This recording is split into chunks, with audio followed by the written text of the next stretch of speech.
Good morning, everyone, and welcome to F4S Digital Events and today's Role Model Career Masterclass.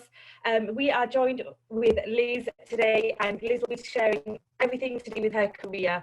So we're really keen to hear from you, Liz. My name is Neelam Jigay, and I will be hosting the session today. And we hope to inspire young people that are beaming into this webinar from up and down the country, and just basically giving you lots of career lessons, guidance, and tips, but also just to sit back and listen to Liz's journey and Liz's story to hopefully inspire you at home. Now, to the audience at home, your audio, video, and chat function have been disabled for safeguarding reasons, but you can interact with us using the Q&A box. Please ask as many questions as you like, and we will try our very best to cover as many as we possibly can. So, Liz, thank you so much for giving us your time today and for agreeing to share your career journey. I have been looking at, your LinkedIn profile, and it's a really impressive background, and I think the young people will be able to really learn something from you today, but based on the fact that it seems to be quite diverse, and you're doing quite a lot of different things, and it's really impressive. So I would like to hand over to you if that's okay. Now, based on the fact that you have had quite a few careers, can you talk to us a little bit about your entire sort of journey? And no, we've only got sort of 7 to 10 minutes that I can give you, but do what you can. So how were your experiences at school? When you left, what did you do? And how have you got to where you are today? And then I've got some questions for you as well, but take it away. Thank you. So thank you for having me. I'm Liz. So what I do now in terms of my career is I'm a business consultant, and that's a grand term basically for somebody who can go in and have a look at businesses, unpack them for the people that run them, and then pack them back up into I like to say a sort of a tidier fashion, but a lot of people get into business and just want to go for it and get really busy. I didn't sit at school and think that's what I want to do. I had to sit and think, okay, what do I enjoy? Because that's really important. And what am I good at? And also, what areas could I be good at if I knew how to do it better? And something about, I think when I talk about that, I think I'm referring to, I was fairly solid as a student across all subjects, but I had to work really hard. So I knew that I'm quite disciplined, but I'm quite competitive. So there's always a competitive streak in terms of what I'm doing with myself as well. So I can do this, but I know I can do better. And my children are exactly the same, I might just add. So I did all of the usual subjects you'd expect. So I sort of did English, maths, all of those things. I tried to get involved with a few things that would challenge me as well. So I remember when I was about 11, I entered a competition for a Young Journalist of the Year, and I actually won for our region and got to traipse beaches, because at the time I was living in Devon, so I got to traipse beaches interviewing holidaymakers, but I got to get to go to the BBC News in London and meet all of the broadcasters and see how TV programmes were made and understand some of the stuff that goes on behind the scenes. And I think probably then was the first kind of taste for me of the curiosity that's led me where I am now. So it was always about being really curious and asking lots of questions. Never be fearful to ask those questions. And that might be questions of yourself, of questions of peers, questions of teachers, but it's understanding where that's going to take you. So I worked really hard on my GCSEs, and I did fairly well. Then I was sort of at that crossroads of what do you do? I still don't have this ideal career in my head, and that's okay, because actually it's like, okay, well, what do I do that's really enjoyable for me? Well, I liked supporting people. I liked seeing results and solutions and seeing people learn and grow on the way. So I went to college and I did health and social care qualifications at college, and I did a bit of art and a few things that I enjoyed doing, because one of the things still in business now and still that I tell my teams is you have to do some good stuff that keeps your soul alive so that you can get through the stuff that challenges you. So I'm not particularly mathematically minded. I have to work really hard to do finance. So that might be really surprising when you think about my job is unpacking businesses, other business owners' financial their programs and how they work. So it sometimes surprises you. The things you end up doing are the things that you probably really had to wrap your head around when you were at school and at college. So I continued that path, and I ended up working with local authorities. So that's how I went through probably for about 10 to 12 years, and worked for different companies and different organisations, predominantly looking after contracts for children and family services, social care. So I'd got my qualifications at college, but didn't actually go on to university until a little bit later. And then I decided that actually my credibility in my role as working in these kind of mid-manager roles, I suppose, looking after groups of families, groups of children, how, you know, all of the things that come through from the government in terms of their agendas. And so I decided to go to university at that point. So I did my degree, I did part-time, and then I went on and did a master's. So this is a long expanse of time. So I worked and studied and brought up my family. So it was almost multidisciplinary, you know, but what I suppose I'm saying is you can still always achieve it. You can always go, yeah, actually I'm going to do that. And it's thinking about mindset, which takes me to the last bit of my studies, which is coaching and business consultancy and psychology. So that's how I ended up kind of where I am now. On that journey, you'll notice from my work, I've worked with some of the largest national children's charities in the UK. So I headed up Childline. I've worked as a commercial director for Action for Children, who provides something like, we're talking sort of £120 million worth of services across the UK. So it's not, I can't sit back and say when I was at school, that's what I knew I was going to be looking after, that amount of budget. What I want you to take away though is the girl that sat there scratching their head in maths thinking, God, this is so unachievable, actually looks after massive budgets and still has to pinch herself sometimes and go, do I really know what income means? I think one of the things I would take away as well is you don't know necessarily the entrepreneurial skills. You don't necessarily pick them up as you would see them as a true entrepreneurial skill when you're learning. However, my goodness, do you need them when you come out to play in the world of business? So if you have listened and if you have taken opportunities to build your confidence and to be able to articulate what you mean and communicate effectively, so all of the English, all of the language, all of the things you do, it will all stand you in good stead. Because if you don't know it, you can learn it later. But there's a foundation that I would always say is really, really required. The only other thing I would say as well is I'm sitting here chatting to you, and I know it's Zoom, but I've stood on stages with audiences of around 1,200 people, and I've spoken. Now that, if you'd have asked me to do that when I was sort of 18 years old, not just because I was 18, I had absolutely no confidence in that. There's three things you go through. Is why on earth would anyone want to listen to me? What on earth if I say something wrong, what's going to happen? Well, I can tell you, I have been up in an interview doing a presentation for the job of my dreams. There's been many of those. And I tripped on the way and I was mortified. I was absolutely mortified. But it put me off my role, and I did probably the worst presentation I've ever done in my life because of the fact that my mindset had shifted. When I learned to drive, I pulled the wrong way out of the driving test car park and I went left instead of right. And so that whole driving test, my head said, you failed this because you went the wrong way. So I was all down on myself. I actually passed because what happened is I went the wrong way. And the reason they tell you to turn right and not left is because the left-hand junction is incredibly difficult to maneuver and manage, whereas the right-hand one is much easier when you're doing your test. But in my head, I thought, I failed, this is never going to work. And actually the instructor was able to say, you did pass because you did one of the most difficult routes there is, and you were fine, you coped through it. So I did pass. So I suppose the moral there is just thinking, just because something feels like it didn't go right, actually just wait to the end, because sometimes with that extra little bit of time, you might find out that something amazing just happened.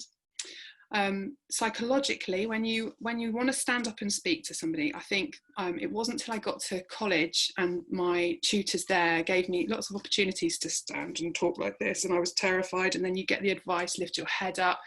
It doesn't matter what you're talking about, just keep practicing. So keep practicing, get on the videos. It's different now because you're on videos all the time and you can chat and you can engage in all of the digital tech we've got at our fingertips. But don't forget, you can have everything at your fingertips. You can stand, but one day you're going to have to stand in front of somebody physically face to face and present yourself in the same way. So just make sure you can cover all of those bases. What else would you like to know? I think that's probably covered the sort of relevance and things. I don't want to waffle on for too long. Oh, that was Great, Liz. I mean, already I have so many questions, and actually one of the things that you touched on was confidence. And our young people at home, that's one of the most common questions that we get. How do you build confidence? Because as you said, when you were 18, you were doing this and you weren't able to look up and, make eye contact when you're presenting. And it was exactly the same for me. And if someone had told me at the age of 18 that, you're going to go on to be a teacher and win these webinars, and I would have laughed, I would have absolutely laughed. And so were you quite a shy person, or was it just a confidence thing? But what was it back then?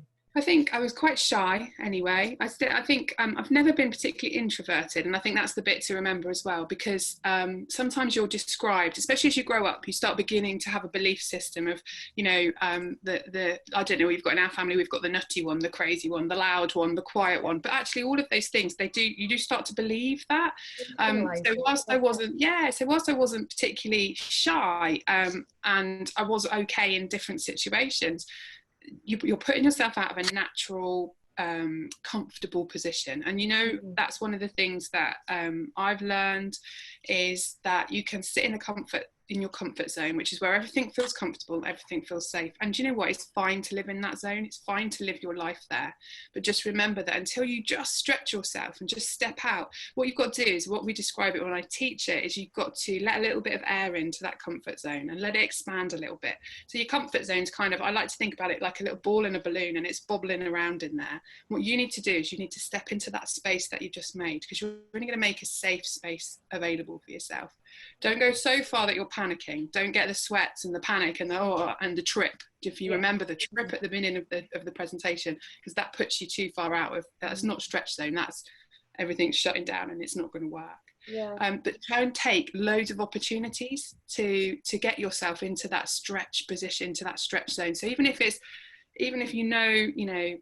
could be a driving test, it could be, I'm going to stand up, I'm going to write that article, and actually you'd be surprised at as the positive feedback comes in, you will learn and find the right people to critique what you're doing, and keep practicing, keep trying it, because actually really, really concentrate on asking yourself after you've done something, how did it feel for me? What might I do differently next time?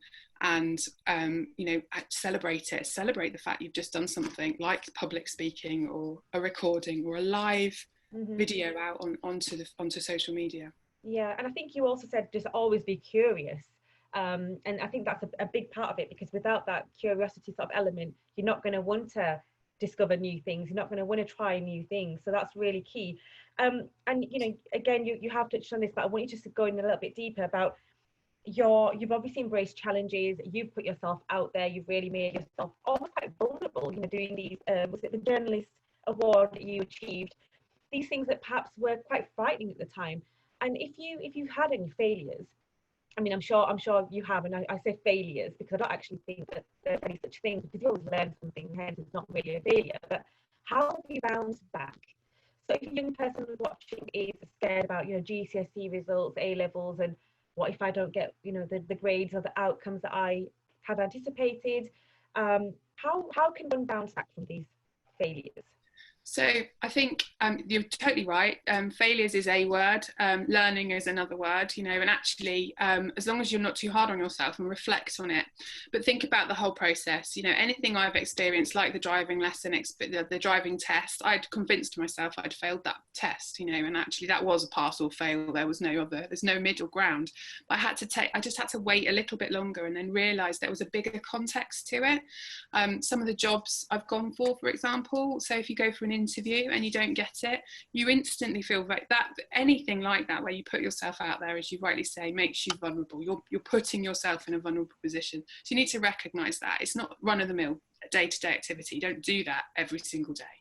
So what you've got to understand is when you come out of the other side of that process, whether you're successful or not, because actually even sometimes when you're successful with interviews, you might not want the job. Yeah. Once you've done your checking and your conversations with the employer, you might not want it either. So there's a different kind of scenario.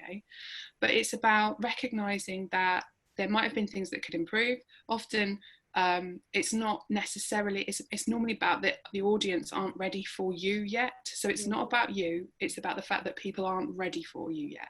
So when you're in those weird situations as you start college and stuff, and you start doing icebreakers, I don't know if any of you have been in these situations, and somebody says, right, get into pairs and just do the introduction, tell that person 3 things about yourself.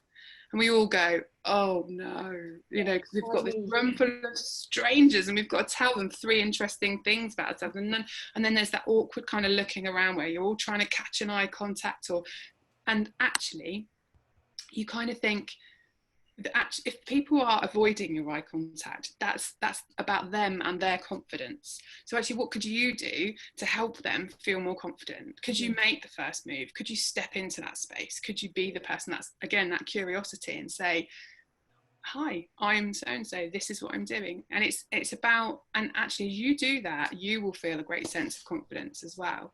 But there are things, I think it's just reflecting and accepting feelings. I think we have to think about that, because actually if you are disappointed by something, that means you wanted it. That means you put your effort into it. So recognize that disappointment's just a feeling and it's okay. But what are you going to do with that, and how are you going to turn it around?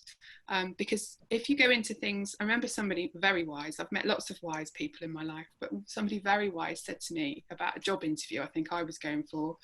And I was sort of saying that usual self-sabotage thing where you counter.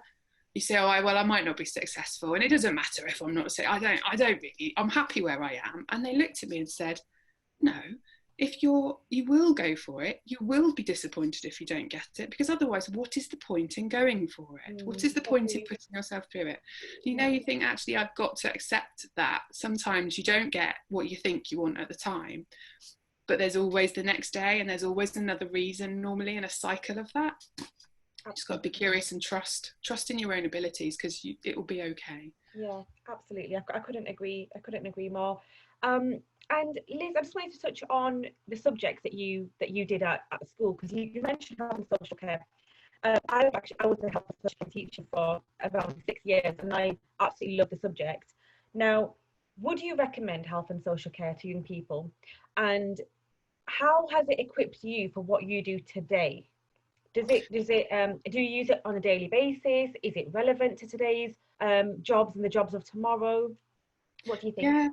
Yeah, I think definitely. So, I mean, I think health and social care is one of those subjects, certainly when I went through to college, was one of those subjects that you kind of landed in and fell into if you weren't absolutely clear on sort of what you were doing.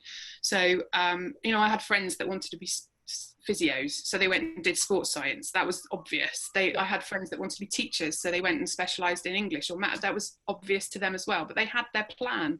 I didn't really have mine. And I think with health and social care, you cover, so I worked up through all of the layers, and you cover anything from law, from safeguarding, from working with adults, working with children, working with the older population, thinking about community development. It took me through, defining services. I mean, to take you on the path, I did that, and then my degree was in community development and supporting, and then my postgrad and my master's was all around integrated leadership. So that's where I ended up. So it continually came back to bringing that group of people together to make a change for social movement. So thinking about our communities, our work, and how we can keep bringing that together. I mean, and even now I run networking communities for women in business, because actually they're underrepresented in some areas and not accessible. So actually that's what we do. I joined the fire service, so there was all different things, but it was always coming back to the skills I learned in terms of communicating, building on my knowledge, thinking about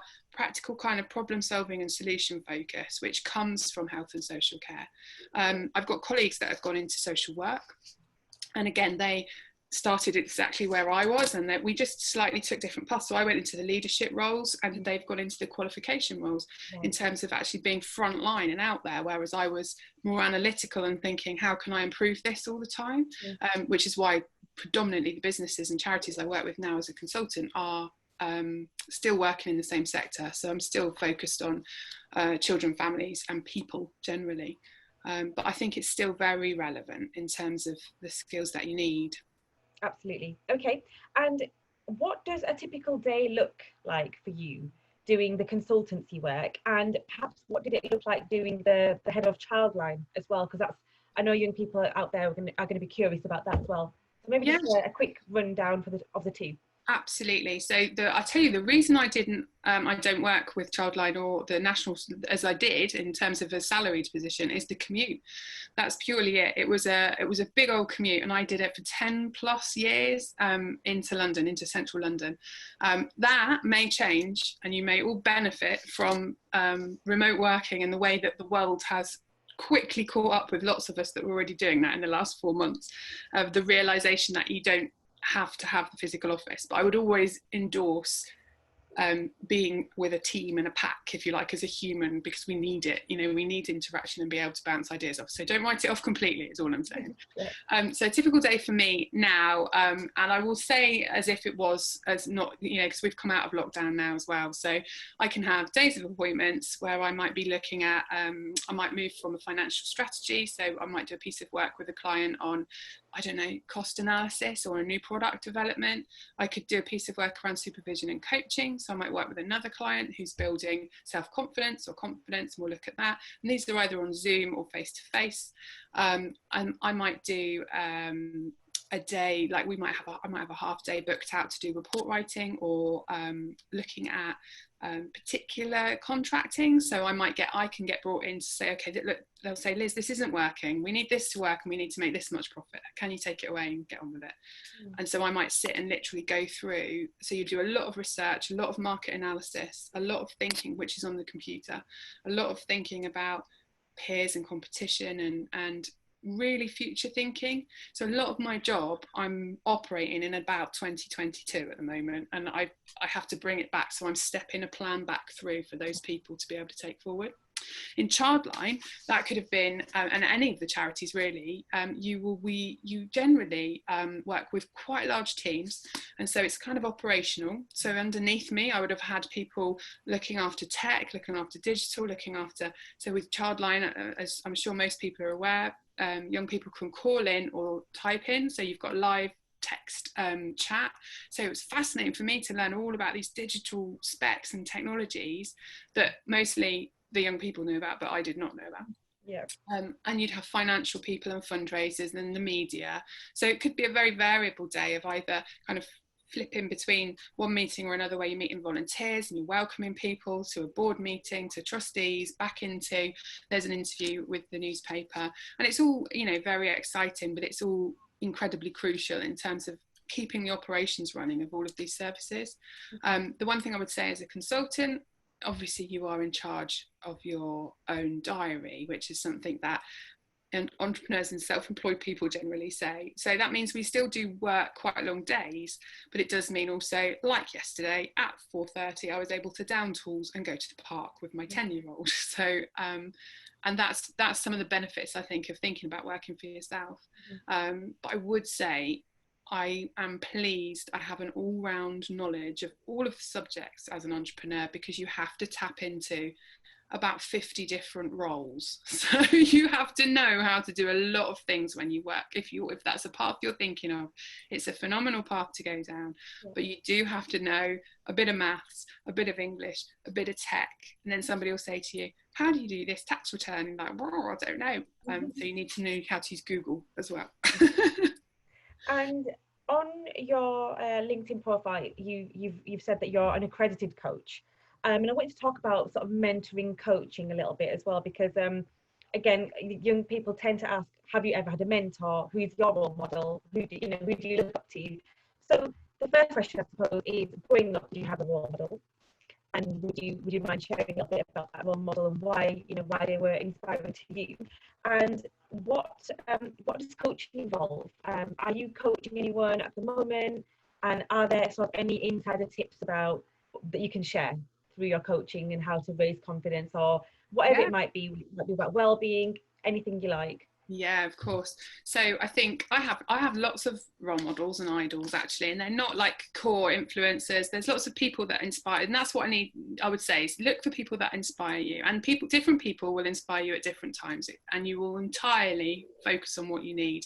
But I have been really fortunate to work with some amazing people who have mentored me through different roles. So one particular person I still work with now, and you get to a point where you have a brilliant, you're almost mentoring each other, but taking you through kind of stepping through what you do in a role and how you do it. So just the practical things, but also how to use your influence, and when not to maybe use your influence. It's practical things like that. So any role model should be able to know you enough that they know, without you even saying a word, they will know what you're thinking. And it is quite a scary thing. But when you get to that point, that's when you know that you've got the right person that's in front of you guiding you, because ultimately that's the thing. So I would always say, do check what, because it's easy to get mixed up between role models and material things. I want to be as successful as that person. Well, you don't know what they've had to do to get to be as successful financially as they might be.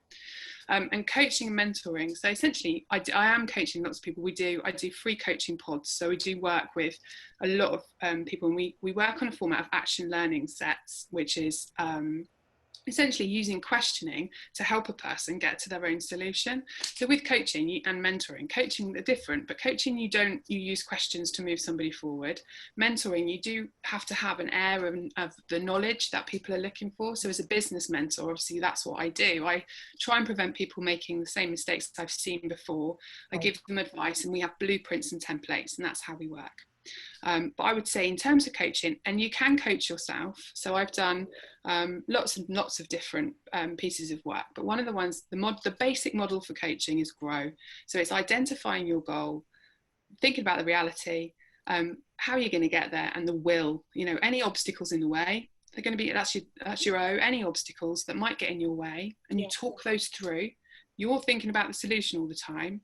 As a coach, I'm not going to give you what the answer is, but I'm going to help you work out what the obstacle could be. And then will, which is the way forward.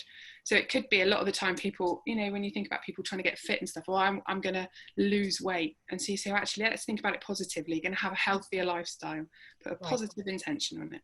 And then, okay, your goal is this, you want to be healthier. What's the reality of that happening?